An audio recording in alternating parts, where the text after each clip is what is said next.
Many people know Clive Davis as one of the most powerful figures in the music industry. For decades, he helped launch the careers of some of the world's biggest stars, keeping much of his private life out of the public eye.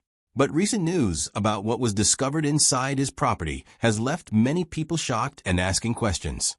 So what exactly was found? Why did it cause so much controversy? And could these discoveries change the way people remember the legendary music executive? According to a radio host named Larry Gators, a secret meeting was held at Clive Davis's mansion in Beverly Hills in 1995. Gators said rappers from across the country attended the meeting. He also claimed that people linked to the CIA, the FBI, and executives from private prison companies were present in the same room. According to Gators, the message given to the artists was clear. He stated that they were encouraged to make more songs about conflicts with the police, to use degrading language toward black women, and to create more aggressive, violent, and controversial music. The reason, he claimed, was that private prison companies wanted more people to enter the prison system. Many people questioned the story, which is understandable since it was an unproven claim by a radio host. However, interest in the allegation increased because an anonymous letter that appeared online in 2012 described a very similar situation. The author claimed to have witnessed powerful business leaders inciting record company executives to further promote gangsta rap and influence young listeners in ways that could benefit the private prison industry. This letter circulated online for years without its veracity being proven. For a long time, few people paid much attention to it. But eventually, the story began to attract renewed interest, especially as conversations around the prison industrial complex exploded on social media platforms like TikTok and X.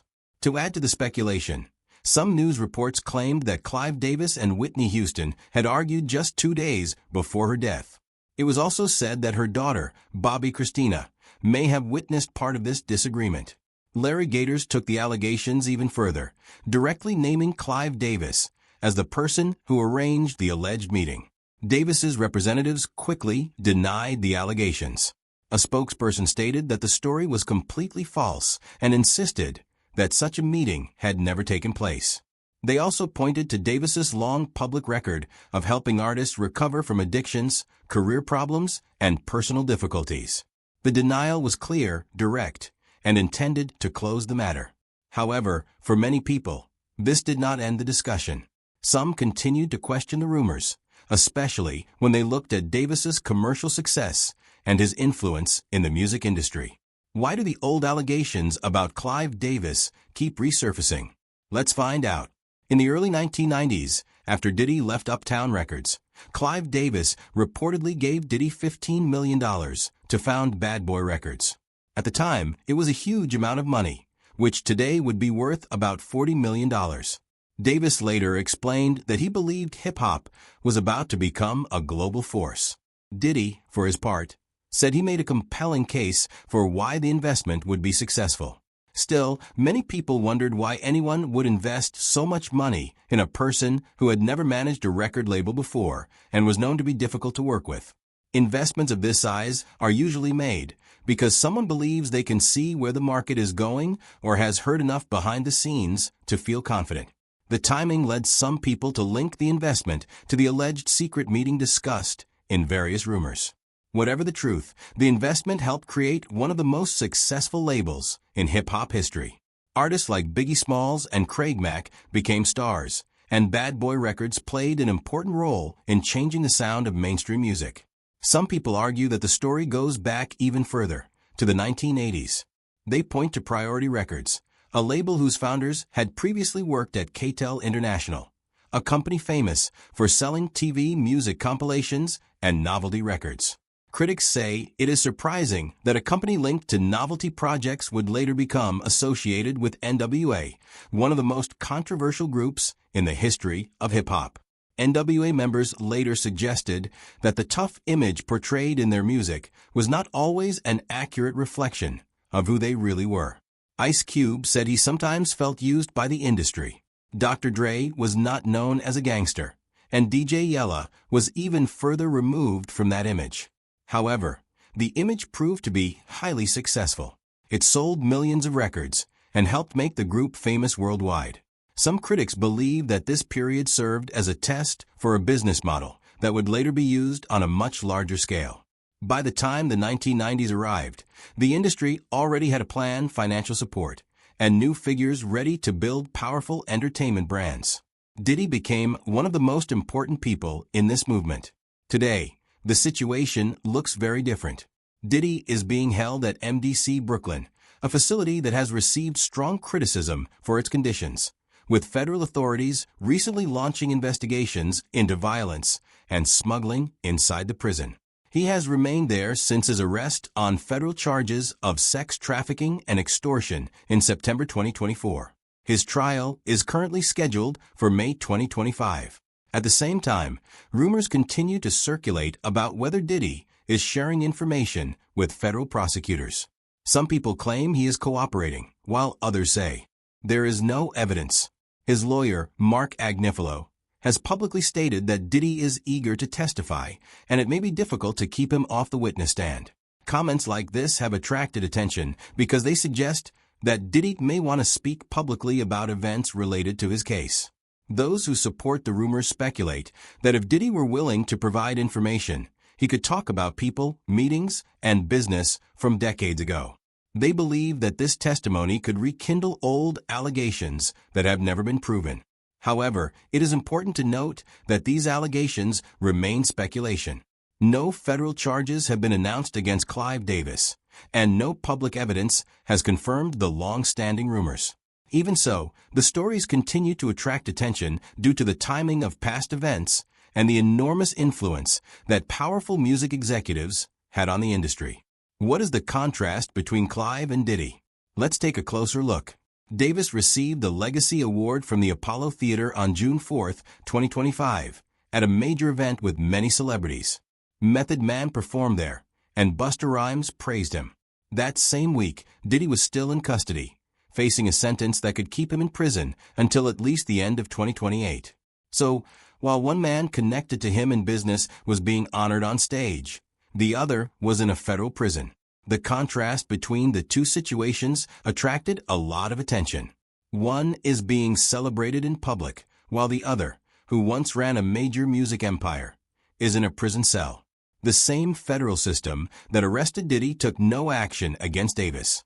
However, people also say that if the rumors about Diddy's cooperation are true, things could change quickly, maybe soon, or maybe not at all. Some suggest that the alleged 1995 meeting and related allegations may never have happened, or may not be supported by actual evidence.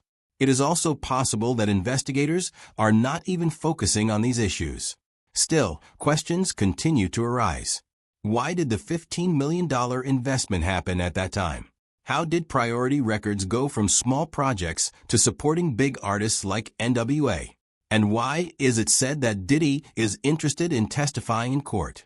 When people look at these details together, they often find them difficult to separate or fully explain. At the same time, nothing is confirmed and many parts of the story remain unclear. What is certain is that the situation has not disappeared. Meanwhile, Diddy remains at MDC Brooklyn. He reportedly asked for credit for the time already served, but Judge Arun Subramanian instead gave him 50 months. This means that his earliest possible release would be around the end of 2028. Some reports say he may be eager to testify, not just willing, but actively interested in doing so. If that's true, it raises questions about what he might know. He was involved in the music industry at a very high level and ran Bad Boy Records. Even if he was not directly involved in the alleged meetings, he was close to important decisions, agreements, and powerful people.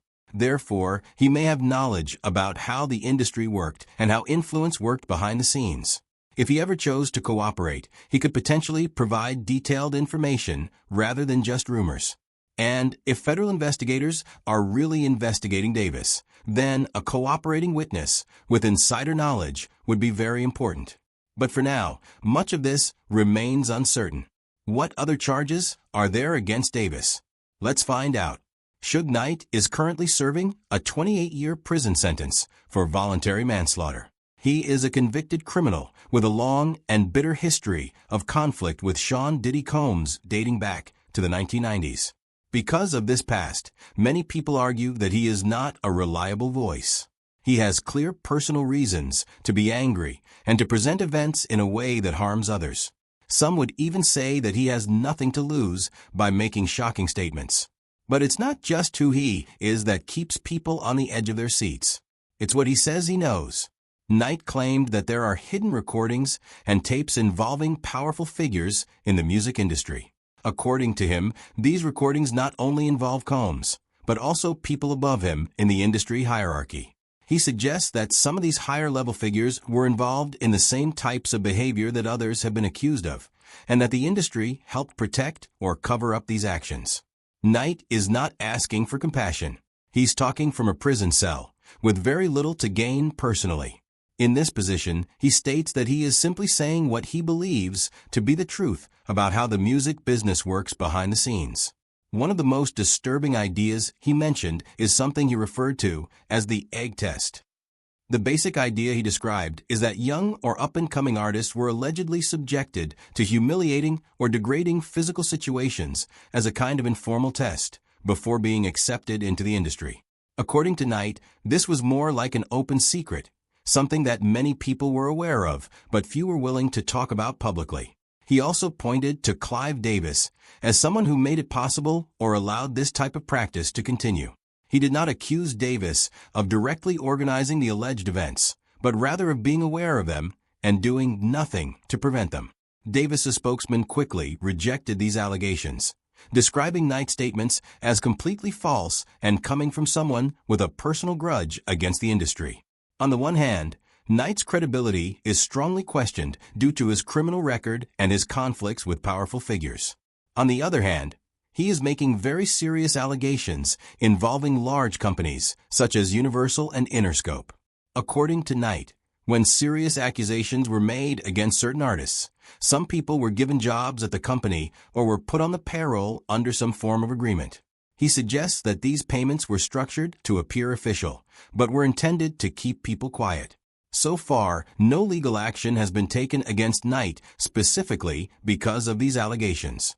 No major public lawsuit has forced him to withdraw his statements. In many respects, the industry itself has remained largely silent. And that silence is part of the reason why these stories continue to circulate. So, if the allegations are completely false, why hasn't there been a stronger response to deny them? Could it be a deliberate act? Let's find out. Some people note that Universal and Interscope did not speak out quickly and vehemently to deny the allegations. Because of this silence, they wonder if the strategy is simply to wait and hope that the story will slowly disappear. But instead of disappearing, the story continues. Suge Knight continues to speak, and each time he does, the matter becomes more difficult to ignore. At the same time, Knight is not the only voice suggesting that powerful people within the music industry protected themselves when large sums of money were involved. Critics often point to past events as part of a larger pattern. One example dates back to 1991 at City College of New York. There was a charity basketball event promoted by Sean Diddy Combs. According to reports, the planning was poorly managed and security was not strong enough for the crowd. As a result, a stampede broke out and 9 people were injured. In many industries, something like this could have ended a career. But in this case, Combs continued to move forward without much public backlash. Just 2 years later, in 1993, Clive Davis gave him a major financial boost, allegedly about $15 million, to create Bad Boy Records. Instead of being sidelined, he received resources to expand even further. From the outside, the message some people understood was simple. In the entertainment world, if you generate enough profit for the right people, serious setbacks may not hinder your progress. There are also allegations within the media industry. Daniel Smith, editor of Vibe magazine, stated that Combs once threatened to sue her while they were in a car because she refused to show him the photos of the magazine cover before publication. She says this happened in the 1990s and left her with lasting emotional stress. No charges were filed, and there was no widely recognized public punishment. Because of stories like these, some critics argue that a pattern is beginning to form. They suggest that whenever Combs faced situations that could have led to serious consequences, something always seemed to prevent those consequences from fully materializing. Whether it was industry support, legal outcomes, or commercial influence, the result was often that his career continued to advance. This is where the big institutions enter the discussion. New York University has the Clive Davis Institute of Recorded Music, named after the influential music executive. It is a respected program that trains young people for the music industry. But now, its connection to Davis is being viewed differently by some due to the broader controversies. In the fall of 2024, the institute named rapper Joey Badass as a resident artist. He is a Brooklyn artist, now indirectly linked to the legacy of Clive Davis.